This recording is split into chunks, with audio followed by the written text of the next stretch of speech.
Et salut tout le monde, c'est Nelvea Chan. Je vous retrouve aujourd'hui pour une nouvelle vidéo en carterie, donc une carte de naissance pour cette fois, avec une base de cartes bleue comme je vous l'ai montré et les dimensions habituelles de 11 par 14 et du papier aquarellable.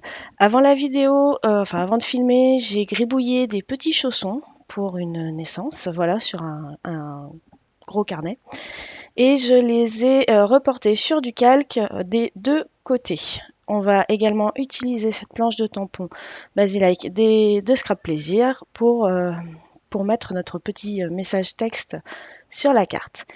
Donc dans un premier temps, on va positionner euh, du, du post-it, des étiquettes post-it qui, je le rappelle, sont collantes sur toute la surface aux endroits qu'on ne veut pas tamponner sur le message. Donc, c'est-à-dire pour moi toute la partie basse. Je récupère de l'encre Versamark que j'applique du coup sur le reste du tampon et je vais venir positionner mon tampon au bon endroit, tamponner mon motif en ayant bien enlevé juste avant les étiquettes post-it. Parce que quand on oublie de les enlever, je vous explique pas, on rage.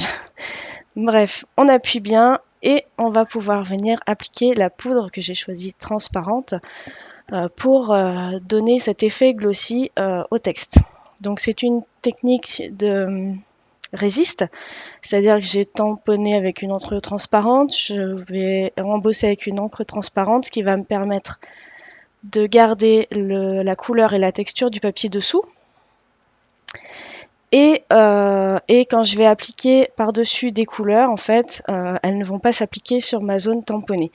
Donc pourquoi j'ai pris une poudre transparente et pas blanche? Tout simplement parce que vous le savez, ma poudre blanche, je vais y arriver, est très grossière et pour les tampons texte, c'est juste impossible.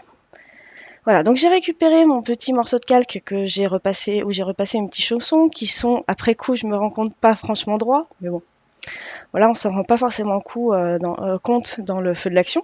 Et plutôt que de m'embêter à repasser avec un crayon de papier ligne par ligne, comme j'ai bien repassé des deux côtés, j'ai juste pris mon plioir et j'ai appuyé. Et donc, grossièrement, ça me reporte mon dessin sur mon papier aquarelle.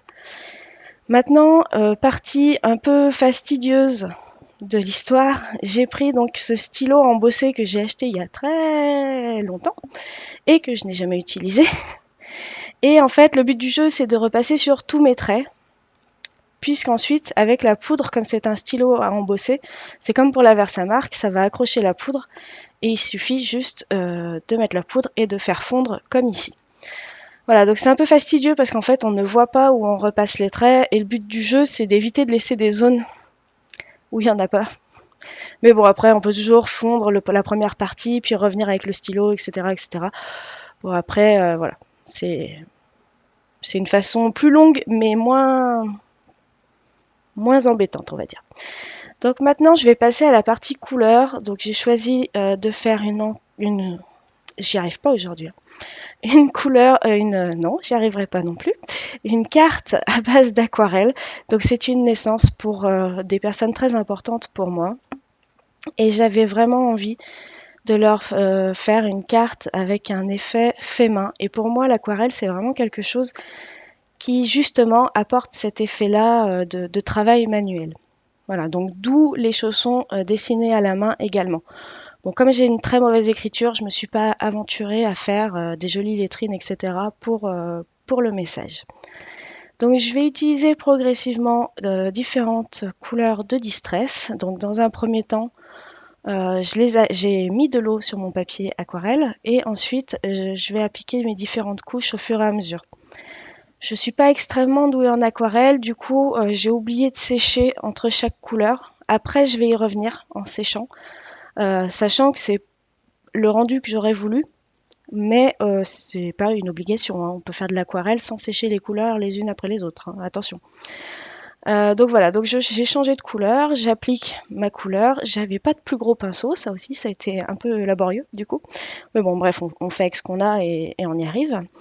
Je vais appliquer une troisième couleur de distress et après, normalement, je vais sécher au heat gun. Quoi dire? Bon, l'avantage d'avoir des distress, c'est que du coup, on n'a pas besoin d'avoir de l'aquarelle. Enfin, c'est toujours mieux d'avoir une vraie peinture aquarelle. J'en ai en plus, c'est ça le pire. Mais j'ai la flemme, je pense, ou quelque chose comme ça, j'en sais rien, ou parce que je sais vraiment pas bien les utiliser, les mélanger entre elles. Du coup, pour moi, il est plus évident de faire des cartes type aquarelle avec les distress. Voilà, donc si vous avez envie de faire de l'aquarelle, que vous avez quelques distress dans le coin et pas de palette, de vraies palettes d'aquarelle, faut surtout pas vous inquiéter, vous allez avoir un rendu super. Voilà, comme je vous disais, j'ai chauffé au heat gun pour faire sécher la peinture. Et en fait, ce que je voulais vraiment, c'était ce rendu de taches, de superposition de taches sur mon fond. Voilà, qu'on voit bien la démarcation des différentes taches d'aquarelle. Pas forcément des très grosses variantes de couleurs, mais juste qu'on voit cet effet tache d'eau, aquarelle posée. Enfin voilà, c'est vraiment le rendu que je voulais à la base, et j'aurais peut-être eu encore un meilleur rendu si j'avais séché mes couleurs les unes après les autres dès le départ. Donc là, je me suis rendu compte que mes petits chaussons, ils ressortaient pas assez. Du coup, j'ai choisi une autre couleur de bleu que je n'avais pas prévu d'utiliser à l'origine. Mais c'est vrai que bon, pour vraiment faire ressortir un petit peu le motif de cette carte, c'était essentiel de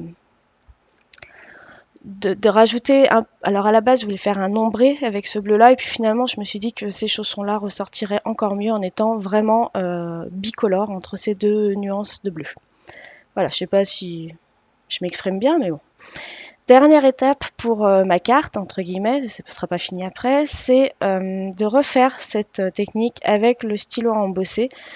Cette fois je crée un cadre autour pour construire en fait mon image, et un peu difficile aussi parce que pareil on voit pas du tout où est-ce qu'on pose le stylo vu qu'il est transparent, et c'est vrai que le but du jeu c'est quand même d'être pas droit pour avoir toujours cet effet fait main.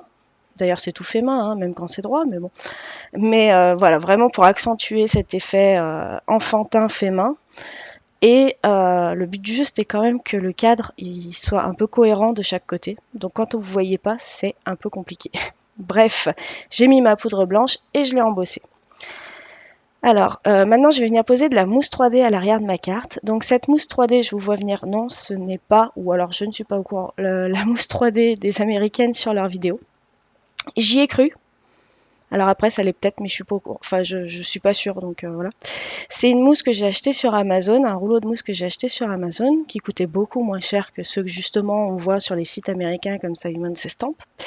Et en fait, quand je l'ai reçue, j'ai été assez déçue parce que elle a pas du tout la texture et pas du tout la même densité que les mousses qu'on a en scrap pour faire les objets en 3D. Donc au début j'étais un peu déçue, et en fait finalement ça a été une super trouvaille parce que justement comme elle est beaucoup plus dense, beaucoup plus rigide, là mon papier aquarelle qui est quand même un papier très épais et qui a été très malmené avec le heat gun, qui gondolait partout, grâce à la densité de cette mousse 3D qui est quand même très fine, et ben du coup mon papier en mettant bien plein de mousse 3D derrière, il est redevenu droit et il bouge pas. Voilà, donc je sais pas trop ce que c'est comme mousse 3D, mais en tout cas, je crois que c'est pour accrocher des trucs au mur normalement. Mais en tout cas, là pour le coup, elle m'a sauvée quoi. Voilà, donc j'ai rajouté quelques sequins, et voilà pour ma carte du coup qui est terminée. Je voulais vraiment un petit côté enfantin, un petit côté dessiné main. Bon, comme je vous disais, je me rends compte que finalement mon chausson droit n'est pas droit du tout, mais bref, c'est pas grave. Donc voilà, pour cette carte aujourd'hui, il ne s'agit pas de la carte que je vous ai parlé sur Facebook pour celles qui suivent. Ce sera la prochaine vidéo, je pense. Donc là, voilà, c'était une carte de naissance pour un petit bout qui est arrivé fin mars, que je n'ai pas l'occasion de voir parce que malheureusement, ses parents, que j'aime beaucoup, ils habitent loin. Mais bon, je perds pas espoir, un de ces quatre, je le verrai. Voilà donc pour cette carte, j'espère que ça vous aura plu, que vous aurez passé un agréable moment. En tout cas, n'hésitez pas à me laisser vos commentaires, à me poser des questions. Je vous fais plein de bises et je vous dis à très bientôt pour de nouvelles vidéos. Bye bye!